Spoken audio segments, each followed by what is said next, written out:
Good evening, ladies and gentlemen. How are you? Long day. Okay, so we just finished a Zoom class on ethics of our father's Pirkei Avot. And I asked the participants what their opinion was if I should address the issue that happened last night in Williamsburg vis-a-vis the Satmar community and the public funeral that took place and the subsequent tweets from Mayor de Blasio, and subsequently from that, the uproar that transpired based on whether it was anti-Semitic or not. So a lot of you know me and know me well, that I really stay away. I shy away as much as possible from anything political. I have political views and very passionate views politically, depending on the issue, but I will stay away from it because publicly to speak about it, inevitably I'm going to harm or hurt somebody, and if you can't have a rational, calm decision and discussion, then what's the purpose? But tonight, based on the enthusiasm from the group that I should address it and my feelings about this, and maybe they'll be insightful for you because maybe I can share something, a backstory that we may see it a little differently than we possibly see it now. So last night I was up very late because there was a community simcha of a bris in South Africa, and that was taking place at 9 o'clock in the morning. And here I am waiting up at 3 o'clock, which is 9 o'clock there, and I'm following what's taking place, the funeral, de Blasio's tweets, the response, the media is lighting up. Is he right? Is he wrong? Subsequent this morning, his discussion on this, his not backing down and him being very firm that he didn't mean anything negative, but he just generalized the whole Jewish community. So I'm going to briefly address de Blasio, and then I'm going to tell you what I believe the real issue is. There's no doubt that any person in their right mind, with the right amount of sleep, and not acting on impulse, would certainly not have sent what he sent last night. It was wrong on so many accounts, and if he's emotionally and intellectually honest, he will state as such and ask for an apology. Because there's no way that you can just categorize an entire Jewish people into one lump body based on some group, a fringe group within a fringe group in Williamsburg showing up at a funeral, which, by the way, they have their own reasons why they were permitted and the police allowed them, and they didn't originally do what they stated what was going to be doing.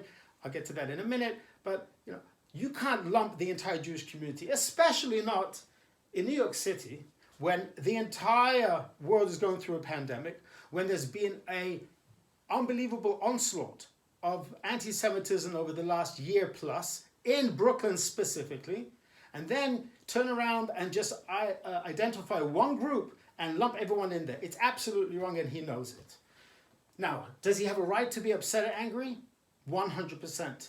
If I was the mayor, if I'm not even the mayor, I would be enraged that here we have people who are told not to gather together in a place where it could cause this pandemic to grow and to spread, specifically in a community where unfortunately so many are sick and have died.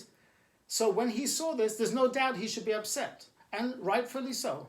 Equally so, he should be upset with all those who gathered in the park yesterday, and equally so, he should be upset with all those who gathered together and didn't have the appropriate social distancing when they looked to see the flyover from those jets that came to lift our spirits yesterday.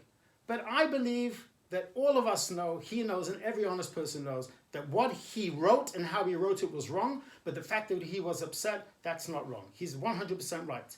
My feeling is something totally different, and I believe that he needs to answer that, apologize, and in the future, very likely he'll need to also address why he identified this and not others, specifically now. But that's not the issue I believe is the issue tonight. I think we're focusing on the wrong issue, although it needs to be addressed.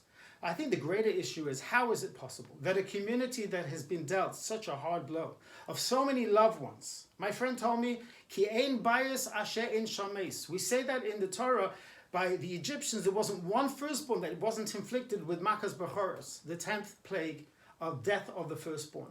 There isn't one family, Rahman al-Islam, sadly, that has not been affected by extension, either them or a neighbor, an extended relative, in the entire Brooklyn, Crown Heights, Flatbush, Borough Park, Muncie, Williamsburg, Teaneck, you name it, where there are highly populated Orthodox Jewish areas where people live and have so many children and go in each other's homes, live on top of each other, go to shul every day, go to simchas every day, it's impossible for this to not have spread like wildfire like it did. Even for those majority who did close in time, they still got affected by it, primarily over Purim where all of us were open. So my question is more so that if their revered rabbi passed away, and it's an emotional loss of the greatest magnitude, how is it possible that they show up knowing that their loved ones are dying? And to this, many people have asked me that question today. And I've thought long and hard about why they would, how they could. They know. They're not stupid people. They're intelligent people. They're businessmen and women. They have large families. They spend their lives taking care of their children. How is it possible that for the respect, the kavod of this individual Rebbe, I'm going to go and potentially harm somebody else? And then after doing much soul-searching and thinking, I'm going to state something that may surprise you, and I hope it doesn't, but I know this to be true. I do not hold those individuals accountable who showed up. How could that be? How is it possible that they cannot be accountable? They showed up. They are now potentially a 20 and 30 or 40-year-old spreading this to a 67-year-old and killing them. So I'll explain to you why I said that. Of course, practically speaking, they should not show up. And they know it too. But in their culture, and I'm not excusing this, I want you to listen very carefully to my words. In their culture, they are taught that the greatest dignity and respect is to be there for their Rebbe, that tzaddik, the righteous person, especially at the end of life when there is a loss of life, especially when there's a time for eulogy. So it's ingrained within their culture, as with all of us, to do the right thing and be present. Now, they know, meaning the leaders of the community are very aware that they're going to be showing up. And if they know that there are so many who live in such a small populated area, then why would they, the leaders of the community, make a public funeral where they know that people are going to show up, even if originally they did have planned to be socially distant, the appropriate distance of 6+ feet, to each wear masks where most were but not all were, and no matter who's to blame, and no matter the excuses later that we just became so emotional, everyone started walking next to each other, that's all nonsense. How are the leaders of the community arranging a funeral for their Rebbe in the heart of the community, knowing deep down and very well, based on the last 2, 3, 4 weeks, based on the culture of these communities, that people are going to show up, and it's impossible to ask them to be socially distant because they're not going to do it. That doesn't make it right that they I'm not going to do it. It's wrong. But if you know somebody is not going to do something, why would you set them up? Why would you allow that? I'll give you an example. It comes to mind. In shul, we have an ufruf, right? We have a chassan, a groom who comes to the Torah. We take a sweets and we throw it at him. And I keep making the announcement, please, ladies and gentlemen, wait before you throw the sweets until after he's recited the blessing. And please don't eat the sweets before you throw them, because the purpose is to throw them and not to munch on them. But I know that no matter how many times I'm going to say that, before the chassan, the groom's even called to the Torah, I already hear the ruffling of the wrappers and people are eating the sweets, the candies already. So it's impossible for me to expect something that I know hasn't worked. It's not proven. So what do? I inevitably have to give out at least 2 or 3 and say, listen, don't eat the sweets, but if you're going to, make sure to keep 1 or 2, because we still need to have the mitzvah of being mesamechas and kala, enlightening the mood for the bride and groom, and so therefore you'll have 1 left over to throw at the bride and groom. If you are the leaders of this community, and you know for a fact that they're going to be present and show up and they can't help it, and there's thousands who live in a small radius, then you have every moral, ethical, halachic, Jewish, humane obligation not to hold a public funeral. Even for a great tzaddik, a great righteous Rebbe or Rebbetzin, even and especially for them, because, as my colleague Rabbi Jacobson mentioned today in a short video blog that he sent out in Yiddish to his colleagues, and he said, why would you take the greatest honor to bring to your Rebbe at the end of his life by saying to him, I'm going to come and be present and do what? I'm actually going to kill somebody by being present at your funeral. Imagine I would turn to 1 or 2 of these Hasidim and say, here's a Smith & Wesson, here's a Colt 45. I want you to show up over there at the funeral, cry for your Rebbe who passed away, and then shoot the person in the head who's standing next to you who's 60 years old. They're going to say, what are you talking about? It says in the Torah you mustn't kill. Well, if it says in the Torah, one of the 10 commandments, you mustn't kill, by you showing up tonight, you're killing. And if you can't help it because you don't believe that, you're not taking actively a gun and shooting, what you are essentially doing is just paying homage to your Rebbe. You don't see the death, but you know it's going to happen, then you should not show up.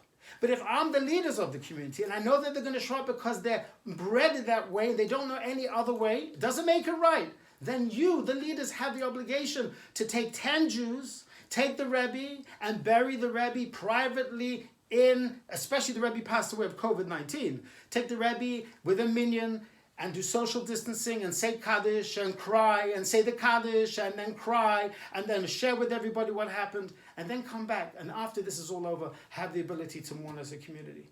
But what honor are you bringing to your Rebbe after you're burying him? He died from this epidemic, this pandemic. You're burying your Rebbe and you're saying, because of such a dignified Rebbe who died, I'm going to now allow those who came to bring you homage to die as well. It's asinine. But I have to be very clear, I'm not excusing that they're showing up. It's wrong, they shouldn't. But the fact that they're going to, absolutely, those who should be held accountable are the leaders of the community because they know their community and they know that they can't help them show up. And let me ask you another question. Is your Rebbe such a holy soul any more worthy of having a funeral than somebody's mother in our community who died, or somebody's Baba in our community who died, or somebody's brother in our community who died, or anywhere around the world? Your Rebbe may be a great tzaddik, but that doesn't give him right to be buried in a manner in which he's going to kill other people. Ask the Rebbe if he wanted people to show up at his funeral, if it meant at the expense of their life. He wouldn't be a Rebbe if he said yes. So how is this possible that you can rationalize in your mind to hold a public event like that? I get emotional. I see already it's almost 12 minutes, but I can't help it because it's so passionate. It's just so insane. And I believe that the focus tonight has been primarily on the mayor, which is understandable. But really, we have to reach out to the leaders and say, don't do this. It reminds me of a young child. When I was a young child, I was told stories about the turn of the century in London.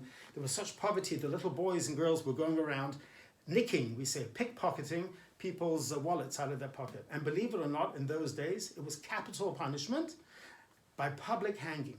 And I heard the stories, and as a child, I'll never forget, and I couldn't understand it, but the analogy works perfect here, sadly, that this children who had their friends being hung publicly, and there was a gathering of spectators who came to see this, these children watched their friends being hung publicly because they stole people's wallets, and as they were observing that, they were walking around the crowd for those who were observing this and pickpocketing those people as they're watching their friends, because that's the only way they knew how to live. Did that make sense? Your friend's dying, you're being killed, and then you're doing the same thing at the risk of your life?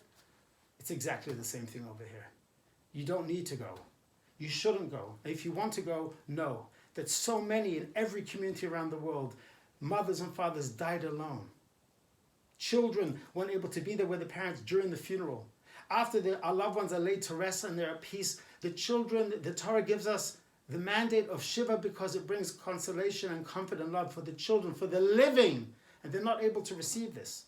Why should they respect their parents and the lives of their community members any less than you should? So if you know a community is embedded to do something wrong, don't lead them astray. And that's where my frustration comes in tonight.